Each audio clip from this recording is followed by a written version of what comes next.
And now I'd like to welcome to the stage Mr. Magnus Björnsson, a Senior Director of Development at Oracle Corp. And before the Oracle days, he was with Endeca, a startup company that Oracle acquired in 2012, and is today the sixth biggest acquisition Oracle has made. And having spent his time both here in Iceland and the US, he will be sharing us a tale of two startups, a Tolkien title there. Mr. Bjornsson, there you go, sir. Thank you.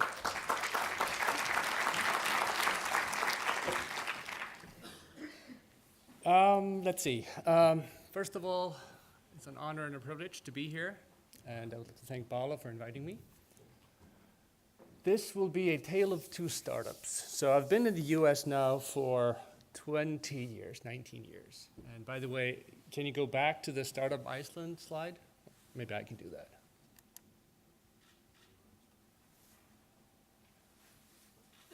So at the top, can you go back to the Startup Iceland image? So at the top there, I guess I've been in the US for so long that the first thing that came into my mind when I saw NSA Ventures was, I did not know that the National Security Agency had a venture capital arm. And it's also investing in Iceland, Startup Iceland. That's very interesting. So I'll be talking about, you can go back, thank you. I'll be talking about two startups that I was involved with. One of them early, a company that I co-founded, and the other one mature, a company that actually was then acquired.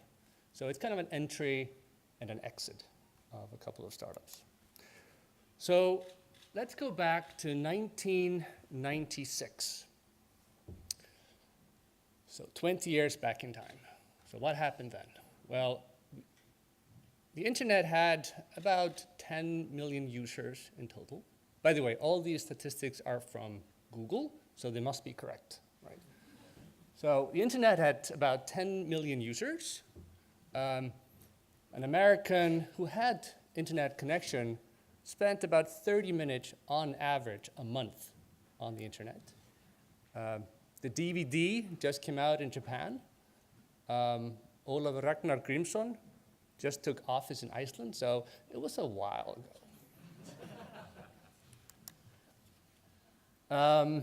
This is Yahoo at the time. This is kind of a way back machine.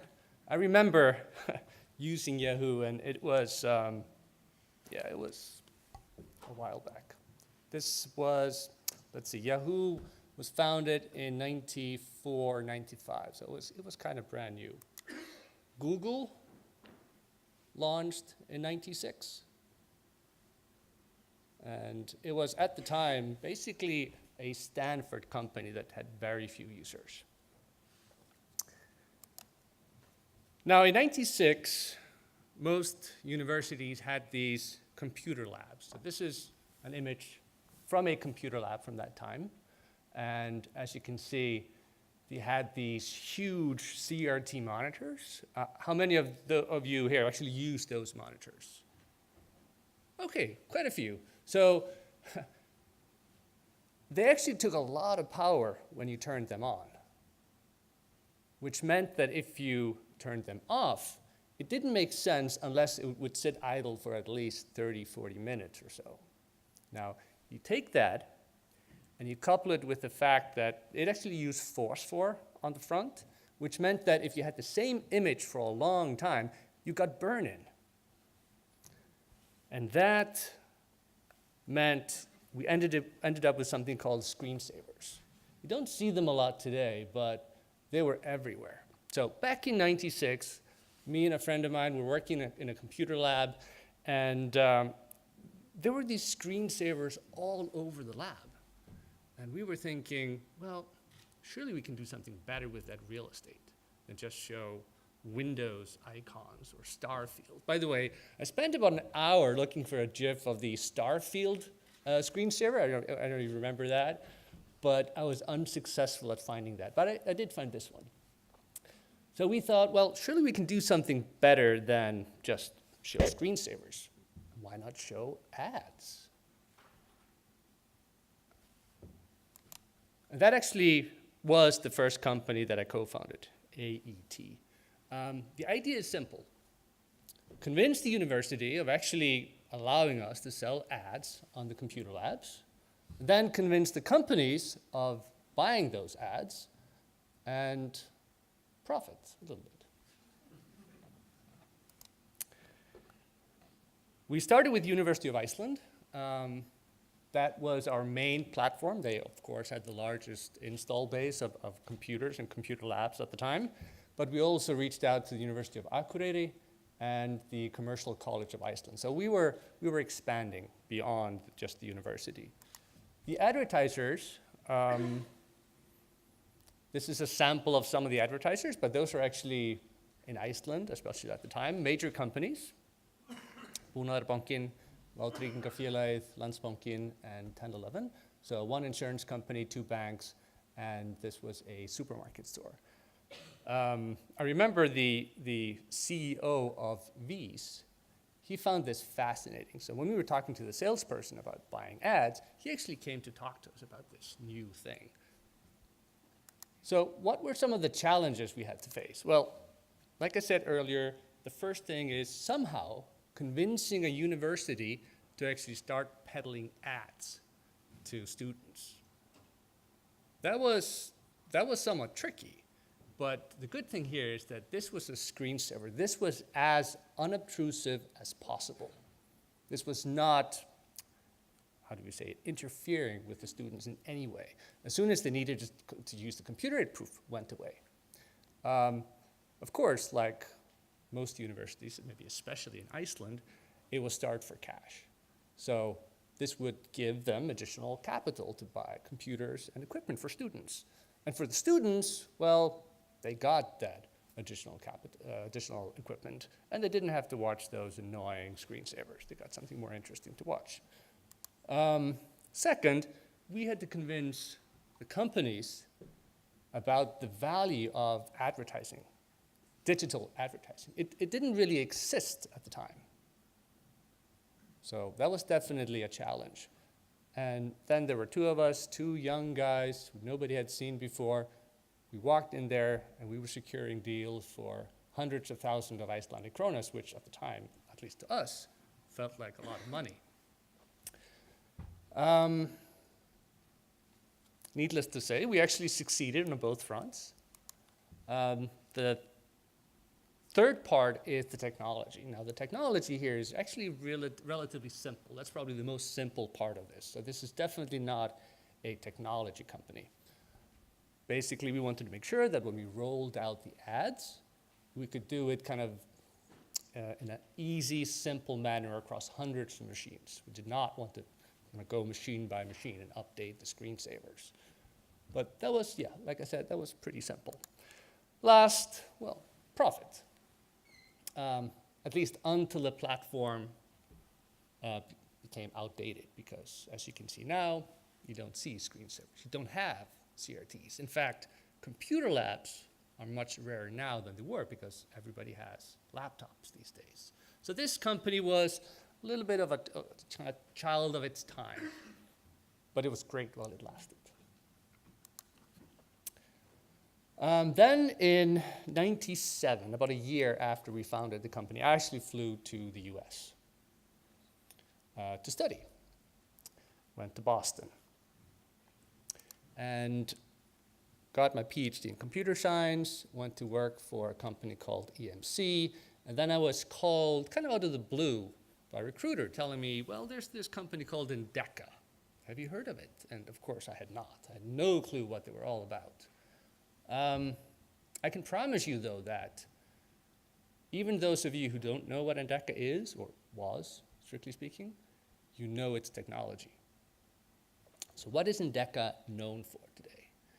By the way, when I tried to explain this to my wife, she looked at me like I was some weirdo because it was so obvious to her. This has kind of always been there, but it hadn't. And it's important that I set the context. This, as ubiquitous as it is now, it didn't always exist. And it exists now because of Endeca. And what's this that I'm talking about? It's guided navigation or faceted search. Now, let's take an example. So this is from Home Depot's webpage. And I just typed in, washing machines. So what do I see here? At the top, I actually have kind of a guided navigation, a grouping, or a kind of categorization of products. And then I have this panel that shows you attributes. So given this, I can actually kind of start to filter my results. Instead of just looking at any washer, I can say, show me just GE washers or LG or Samsung washers.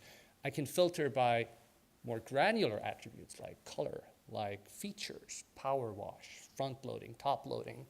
And this is all dynamically computed, and this can be done for any product. This was really a revolution in the e-commerce marketplace. This you see it now everywhere. Amazon, everybody has. If you're shopping online, this is kind of a given. So, of course, my wife thought this was obvious. This has always been there, but no, this is Endeca. And here we have, here I've narrowed the selection down to GE washers. And at the bottom, you can actually see that the capacity, it actually is recomputed based on my selection. So once I select a GE, I can see there's only one available washer with less than 3.5, I guess, gallons. Okay, so what is the technology behind this?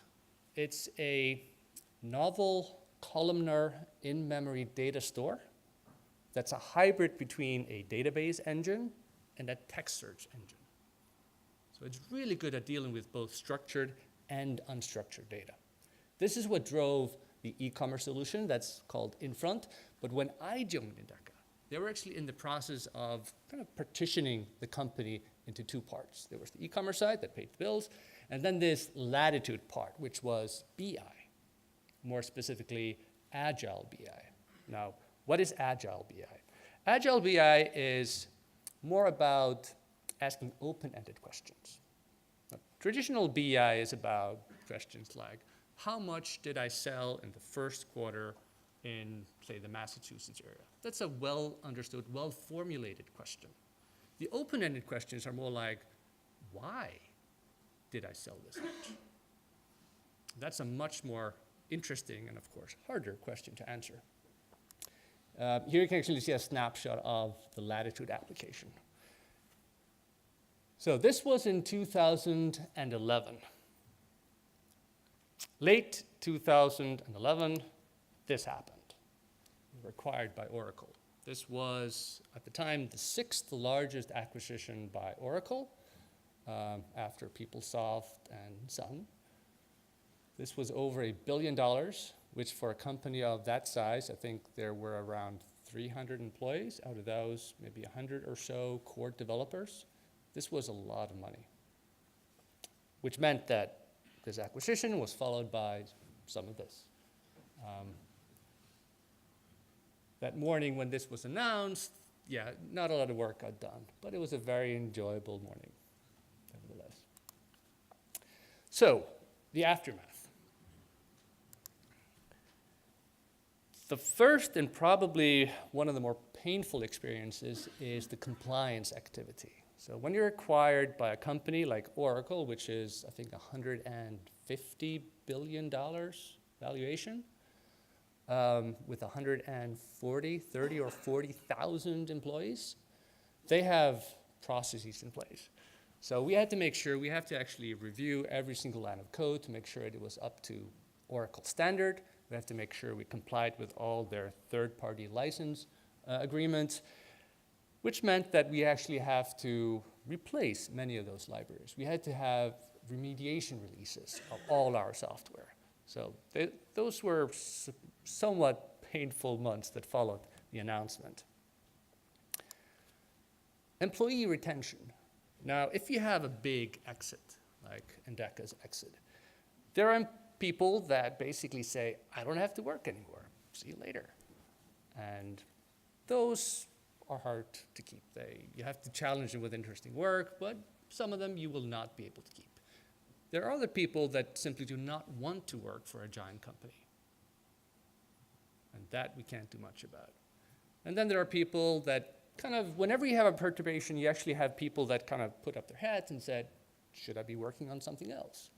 So you have to pay very close attention to the people that you have and how to make sure you retain them, especially the top talent. Endeca had a pufferfish, hence the image of the pufferfish. It was kind of a mascot that followed the company for years and years and years. Now, Oracle had a strict no pet policy, which meant that the pufferfish had to go. Oracle didn't kill it. I mean, it went to a retirement home where it peacefully died, I guess. I'm happy to say that the newest acquisition of Oracle, O-Power, we actually talked to them about the experience of joining a large company, and we told them the story about the fish. And they said, oh, yeah, the fish. Yeah, Oracle changed their policy. So at least they learned from their mistakes. The last thing is the product evolution. So when we joined, we had a product called Latitude that was rebranded to Endeca Information Discovery. But maybe about 2 years ago, we were asked to pivot a little bit. We were asked to take that product and expand its scope to essentially become the visual face of big data from Oracle. And that was a big undertaking. That was the Oracle Big Data Discovery product. So one of the good things about being in a large company is that they have tremendous amounts of resources. So Sun, one of the companies that Oracle acquired, has its own processor called Spark. And when we, shortly after we joined, the Spark people came to us and said, we really want your product on Spark and Solaris. And we said, that would be very cool, but we don't have the people. I mean, we use LLVM, which is kind of this dynamic compiler, dynamic code generation compiler, and we just don't have the people to port that to Spark. And they said, well, no problem, we'll take care of that. So they pulled in a bunch of compiler export to build a Spark backend for LLVM and a dedicated team to port our software to Spark. Now, on the other hand, being in a big company means that sometimes you do these exercises and they don't result in a product. So this is not yet a product. It may not be a product. So you have resources, but you also have tremendous waste sometimes. So what are some of the lessons learned here? Well, from the entry part, from the startup that I co-founded, I learned that you definitely have to be aware of the implicit dependencies on your platform. What makes it survive? What kills it? And then you have to evolve the company with the changing technology. Because in retrospect, we were early. Digital media or advertising was not there. We really had the first mover advantage. So we could have built the first digital media marketplace in Iceland and maybe even the Nordics. But we didn't, because for us, this was kind of a part-time thing while we were doing our real thing. And instead, we basically moved on with our lives and started real jobs. The exit part, through the acquisition, you have to make sure you guard your people. You have to make sure you retain them. Make sure the work that they're doing is interesting and challenging, because one of the biggest problems with these acquisitions is retention, as far as I see it. Protecting the culture, or don't kill the fish. And last but not least, you have to prepare for probably a full year of adjusting. So we had dedicated support teams at Endeca, while at Oracle, they were all let go. They basically retained only the core development. So our support teams are now on the West Coast. So how hard is it for you when you have a malfunctioning monitor or computer when the support person is actually on the West Coast of the US? That's a challenge. So those are my few lessons. If you have any questions, feel free to grab me later today. I'll be around. Otherwise, thank you very much.